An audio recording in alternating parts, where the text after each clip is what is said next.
Good day, good people. Happy Saturday. Back in the old Dano Sound Lab here. Got a cool little fancy logo. Might change it up. Just threw something together. Thought it'd look cool.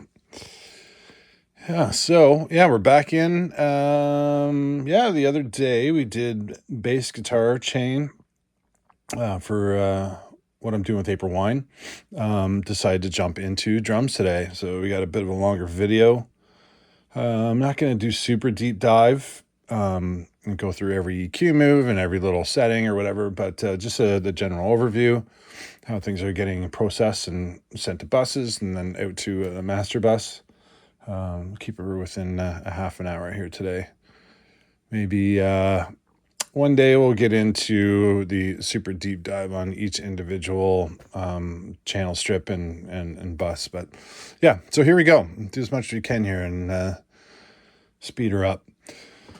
All right, so kick drum. We got 3 channels on kick. So I have a kick in mic, a kick out mic, and I am utilizing in trigger. And I got a sample in there. Just to help solidify some things, a little bit of consistency, even though I got the humanize function going on there a little bit. So it's fluctuating, but it's still adding a level of consistency, and that's what we want. So let's go back to kick in using the SSL G channel for EQ, and I'm trying to across my kick and snare. Everything else I'm utilizing this plugin for. I'm trying to use the onboard gate and a little bit of compression to take off the edges all on board here.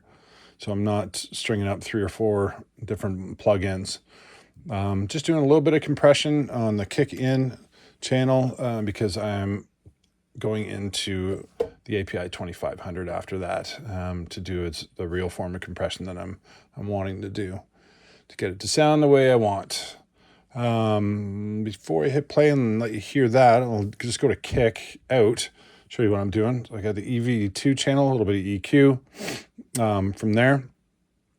Using, once again, a gate and a compressor on the channel to do all of those functions, and then it's hopping into a low air. So that's what's giving it that big pillowy bottom end. Let's press play here. I will mute out the kick out and trigger. So that's just a kick in. Okay.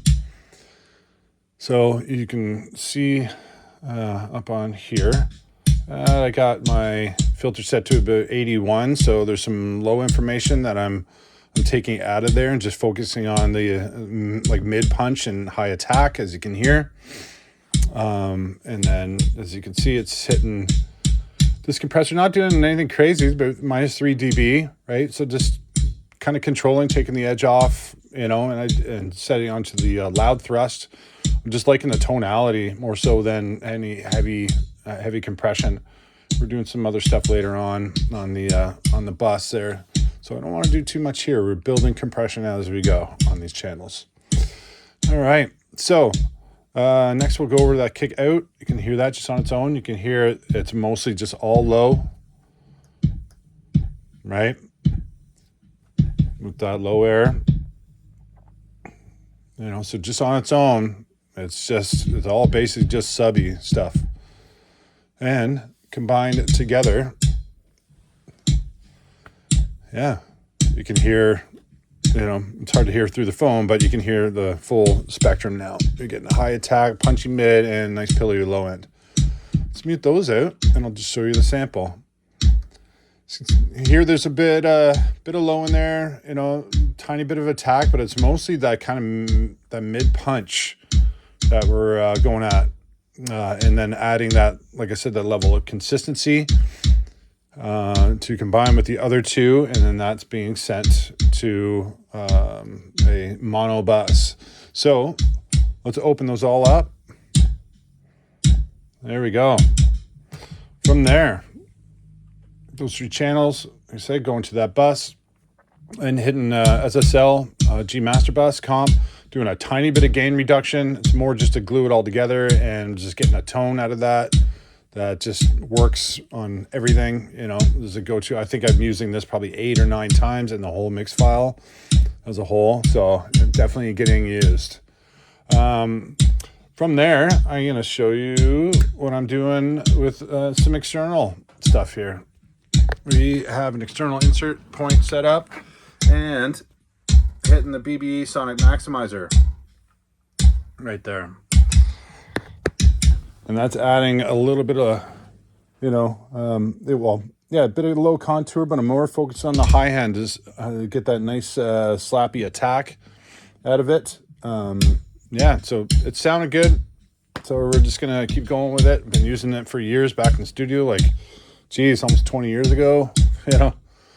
So, that's kick drum. Let's open up snare. We're going to just solo the top. Go back a little bit in the mix file here. I didn't set up a loop because I got a loop set for my toms, which are going to come up in a minute. So there's snare top. Pretty simple, just on the channel itself.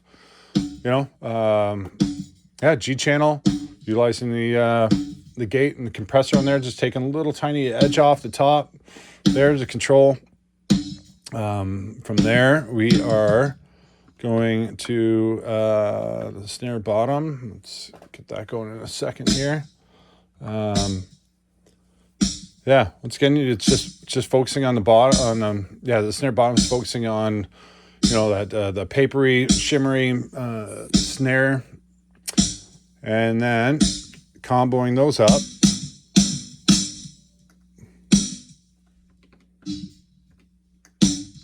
There we go.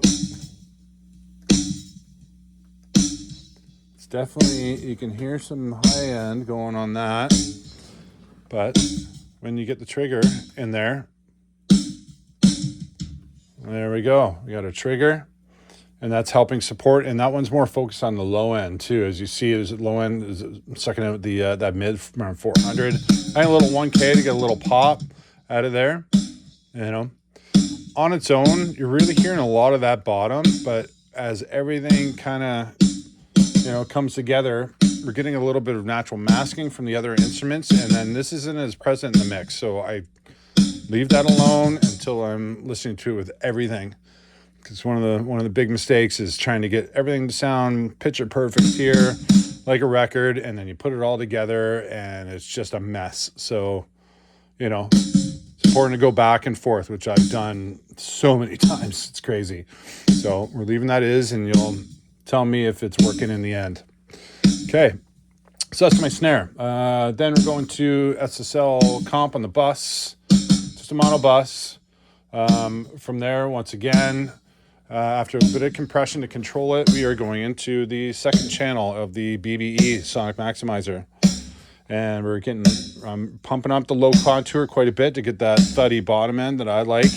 I'm actually backing off on the high process because it was getting a little papery. And then from there, we're just hitting it with the BBE Sonic Maximizer, the BBE magnitudes here. Oh, man, there's too many things with BB. The Magma BB tubes. I'm so sorry. Jeez. All right. So we're hitting that for a little bit of saturation. And, and there we go. That's my snare bus. So we'll mute that out. And I'm going to set up my loop here and get to some toms. Should be coming in a sec. There they are. Okay, so what we're doing here, I am utilizing just the emo function, and basically when you set up a session file on a LV1 from scratch, this is what you get on every single channel, right? You get your low and high pass filter, right? You get this guy with all your gating, your limiting, de-essing, compression, and it'll be EQ. So we'll start with the EQ. So For that one specifically, that's what we got going on. Love focusing up on the high end to get that slap out of them. Just controlling a little bit of the lower mid, so you to get that boxy sound out of there, and then the high mid, where like kind of that clank sound near 1K, just below. You know, just getting that the hell out of there because I hate it. Yeah, so that's what I'm doing on all of my. You know, there's a little bit of difference of EQ, of course, between the toms. You know, but I'm also using that input source to run a sample via in trigger on that, and I'm getting a blend between them. The one big difference that we'll see from the kick and snare utilizing the in trigger is that I'm kind of letting the samples lead the way. I was really liking the sound of them, and you know, even though you can hear that like I got the gates and compression and tone on the other toms on lockdown. They sound great, but just kind of wanted to expand out and have them super full, and that's what's going on here. I'm really digging them. Yeah, one important thing to do is as you see on here, there's a tune function on the in trigger. If you're going to be layering sounds and using a blend, make sure to tune that up to match your original source, or you're going to get some weird wowing and overtones. So, real important thing to do. I did the same thing with the snare and kick. All right, so there's my toms. I'm really liking the sound of those. That floor tom, you can't really hear it in here, but man, it just makes the sub rumble. So it's almost like an 808. It's sounding really good. Okay, so moving on from there, let's take the loop off and let it ride. Using Say Hello by April Wine here, if anybody's wondering. Great tune. Okay, gonna open up some cymbals here. So what we got going on? Overheads. I'm gonna show you. We're going pretty aggressive here. My whole goal is to push back all the shells, kick drum, snare drum, all the toms as much as possible. You know, I think if it was a different style of music, something a little bit more laid back or like folky or something like that, I would utilize the overheads as more of an overall drum sound, and then bring in the close mic sources as support. But I'm the exact opposite in rock and roll and anything heavier than this. I want to push back those drums and let my main sources lead the way. So as you hear here,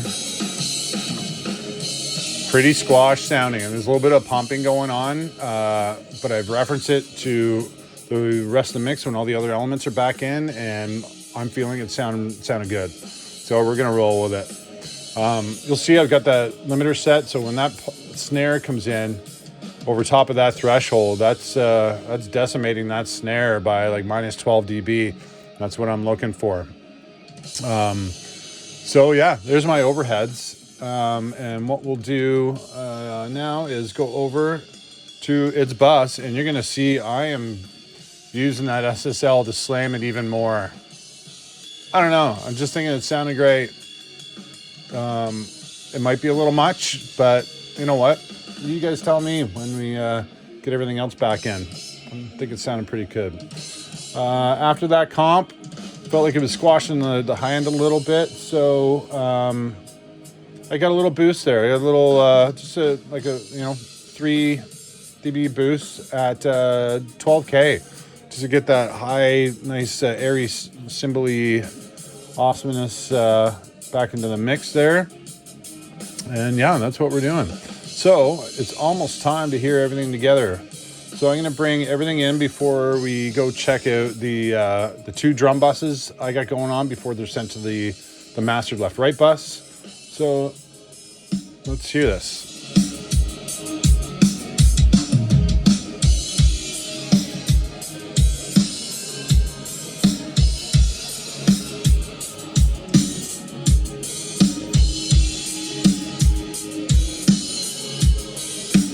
No reverb yet.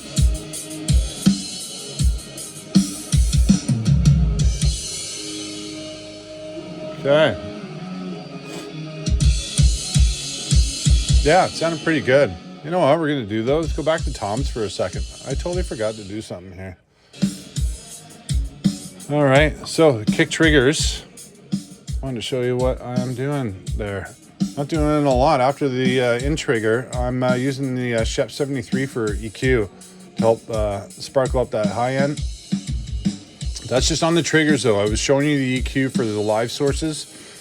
So yeah, just the sample.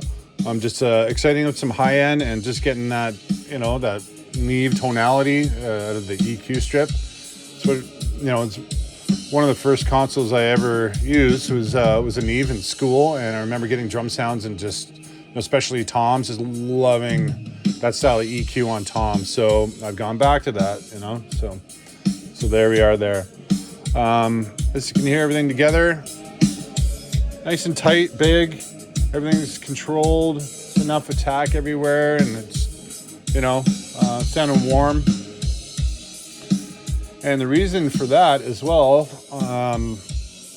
we'll get into the buses, and then you'll see what's really happening here. So, drum bus, okay. Doing a little tiny bit of gain reduction with the SSL comp. Again, super slow attack. It's just to kind of fortify the back end of this. Don't want to do too much, just a little bit. And it's for when things get hit really loud. It's helping control, and it's more for tonality and a little bit of harmonic distortion on the overall drums. From there, I am using a secondary bus for parallel drum compression. What I've done here is sent out externally, to TL Audio A2. So you can see I got a little bit of tube warmth going on there, and a good solid amount of gain reduction, and a little bit of global EQ. I think I'm kind of taming off on some higher mids and highs on the drum crush bus there, just to control that. So we're using those two together for a parallel drum bus compression here. So that's just the regular drum bus on its own, and then we're going to add the crush bus. You can hear it come up from the floor. So we're using regular drum bus. There's a bit of downward compression, and the crush bus kind of gets that upward compression going, right? Because we're just crushing things so hard that we're hearing more of the floor come up, and I'm digging it. And that's kind of a new thing. I was just trying this at home the last week, and I'm liking it. So on the bigger tours, when I take this out of my sidecars in the studio, it's going to go in a rack, and we're good to go there. So that's that. We're going to go back one more time and get my reverb going, and I'll explain what I'm doing with my reverbs here.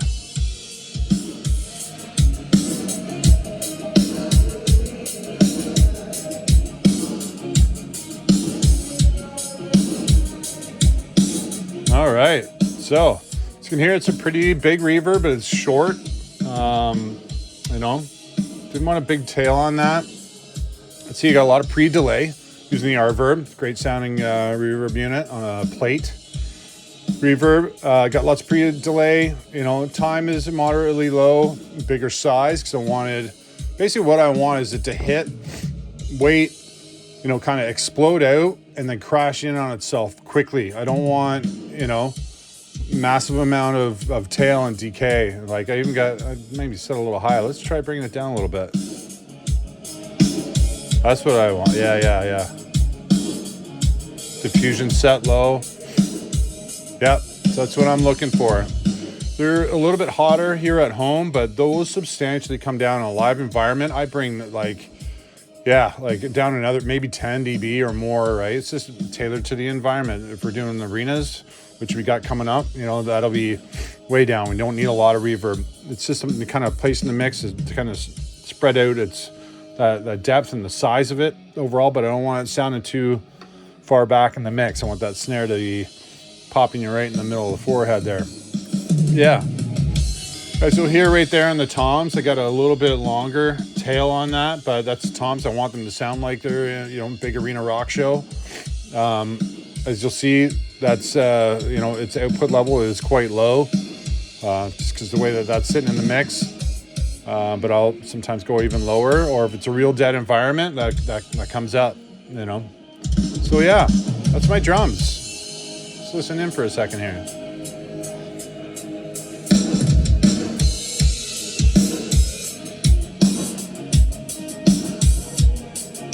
There we go.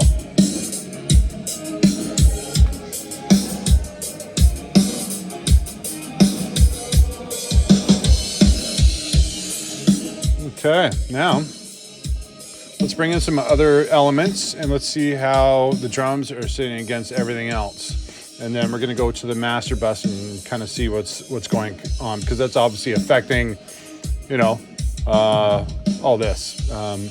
Before we get there, I just want to let you know how I'm doing my bus setups. So kick, snare, toms, cymbals, percussion stuff, they're all out of the left-right mix. So all of those are being sent to my drum bus, right? And then I'm also sending just kick, snare, toms to the crush bus. There's no cymbals going to the crush. I just want it to work off the transients and work on getting those elements tight without cymbal and background noise interference. So that's what I'm doing there. So these two are both being sent to the left-right bus. So let's bring some other things back in. We'll start with bass.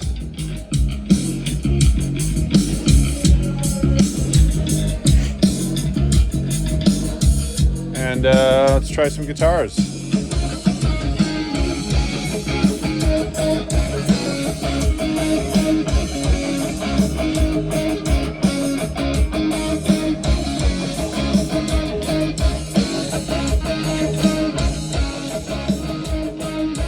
Okay. So let me show you what I'm doing. Master bus. We're not going to get into matrix output and how I'm doing that, and I don't have a lake device here and how I process things through the PA, but that's, probably do that on the road. So we are getting to the master bus and hitting the TG mastering chain, the Abbey Road. Love this thing. It's awesome. The tape EQ is really unique. So I got that inserted. Little bit of compression, little gain reduction, only a couple, like 2, maybe 3 dB at times. Pretty light. And EQ, focusing, controlling a little bit of mid, got a little cut at 512 there. Just a little, like maybe 1 dB, half dB up at 11 to give it that sparkle. But down at 45 hertz, I'm almost not even hearing it in this room. I gotta, when you get it on a PA, you really hear the difference here. But plus 2 dB at 45 hertz, and with its low shape, and it's just giving that big tubby, lots of weight feeling to it. So, yeah. Last but not least, well, shouldn't say last. Got an EQ inserted. I really don't like going to this to tune the PA, but it's there basically during a show, or if I don't have a lot of time to work with like a system engineer and really tune up the PA the way that I specifically want it, I'll just do a couple little notches here. But usually, once you get rolling on a tour and you start working with that, the system engineer, and he's able to make your little cuts that you're feeling, and once you're looking, at smart and all that and analyzing things, that's just there for emergency. Why mess with the overall phase of things if you don't need to, right? Last but not least, we are putting everything through the L4 Ultra Maximizer, right? Really liking this one. This is a newer one from Waves. We obviously been utilizing the L2 and L3s for years. The Ultra Maximizer is a great tool. Now with this one, what I'm utilizing it for mostly is, you see, there's not a lot of gain reduction. there is when it really starts going, but it is bringing up the overall level, bringing down that ceiling, but we got a good amount of upward compression. So it's taking the more delicate things that are underneath the mix and bringing them up. So you're getting that kind of thing, up and down compression, and just, you know, kind of just squeezing the whole package together and throwing it out to the PA. So yeah, let's check that out.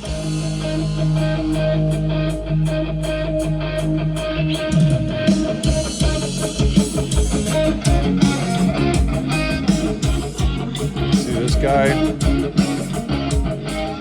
And you'll see the spreader too. I got the spreader set at about +3. That's widening everything out into the left, right. But what I like about this, you know, I've used some spreaders that kind of mask up your mid integrity, but it's leaving all my stuff in the middle at the level and tone that I want, and just the panned elements are just getting slightly pushed out to the side. This thing sounds awesome.